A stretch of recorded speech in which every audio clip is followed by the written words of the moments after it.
What's going on, guys? It's Greg from East Coast Eyes, and today we have a full review of the new Brine Dictator. So this is the second Faceoff specific head to come out recently. It was the STX Dual, and then this one in the past. Most heads have just been offensive heads that just happen to work well for Faceoffs, like the Nas, like the Blade, like the CEO. So now we've got two Faceoff specific heads, and this is the newest one. So this is the Brine Dictator X. It also comes in the Brine Dictator XST, which would be the stiffer version. It's $90. It comes in white only, and it weighs about 5 1/4 ounces, which is a little bit heavier than offensive heads, but I don't think Faceoff guys focus on the weight all that much. I don't think it's that big of a deal to them, and they probably needed that extra weight to make it stiff where it had to be and flexible where it had to be. So we're going to get in depth just about the basic look of this head and the stringing. It's pretty basic. It's kind of gloss all over. It says Brine at the top. Dictator here has the new jewel that they used on the RP32. Other than that, just a couple braces down here at the bottom. Very, very plain, simple looking head. The big thing for Faceoffs that they wanted to do was have next to no offset, so that way your hands are more in line with the pinch and pop with where you're going to be using the head. If they were set back a little bit, it would change the way that you were clamping. And at the bottom of the rail here is extremely straight, which is going to keep it flush with the ball. It's not too curved on the bottom. It's straight so that you can really clamp the ball really well and get right down onto it. The other big thing about the design has to do with the stringing a little bit, and that's that about halfway down they have this stringing hole which is actually completely filled in, which I thought was odd. It's a good idea because a lot of times heads break at the stringing holes, and I think this is one where they found there was a lot of stress. It's right at the flex point. So Faceoff heads do tend to break at the stringing holes, and I think it's a good idea. I just don't understand why they didn't delete that stringing hole entirely rather than having a weird little divot and then like filling it in halfway through.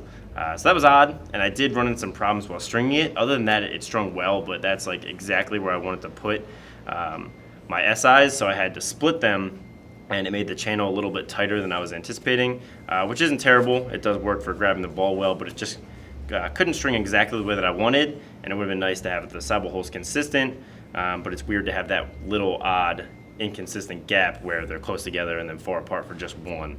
I thought it was odd. They do have a lot of sidewall holes, which is great for stringing, but even down here they do get a lot of flex and could potentially break down the road. So overall it seems pretty solid. The other thing they added was flex zones. So they wanted to make the throat really stiff, and up here kind of in the middle of the flex point. So the throat down here has all the sidewall bracing, the rails are a little thicker, and they use their Core-Tec just from here to here on the top and bottom rails up here at the bottom to make that area thinner, so it would give them that flex up at the top but keep it stiff at the bottom. So the strategic Core-Tec I usually don't like in field heads, but I think in the Faceoff head it applies well. So I know a lot about stringing and usually can review the offensive heads well, but I don't really know a lot about facing off and what makes a good Faceoff head. So I think I can help out with that. Well, great. What's up, guys? It's Keith here. I work in the engineering department. I have a little experience facing off at Mount St. Mary's, so I hope my Division I expertise will give you a little bit of knowledge today. The Brine Dictator, I've used it quite a bit. What really differentiates it from the Dual is its stiffness. I think the Dual is designed more for the quicker, smaller guys. With this head, it's a lot more stiff, so you're going to have the big guys who can just overpower the smaller guys. Get a really strong clamp. You don't have to worry about it popping out easily in that clamp.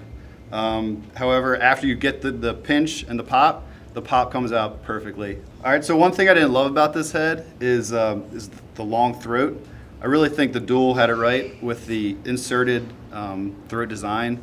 It's a lot stiffer, gives you a lot more torque on the clamp, and allows you to put your hand up closer towards the actual head and the ball. So you get a better clamp with the Dual when it comes to the throat stiffness, but it's not a huge difference, but it's just that minor little tweak that can just increase that face-off percentage by just that much.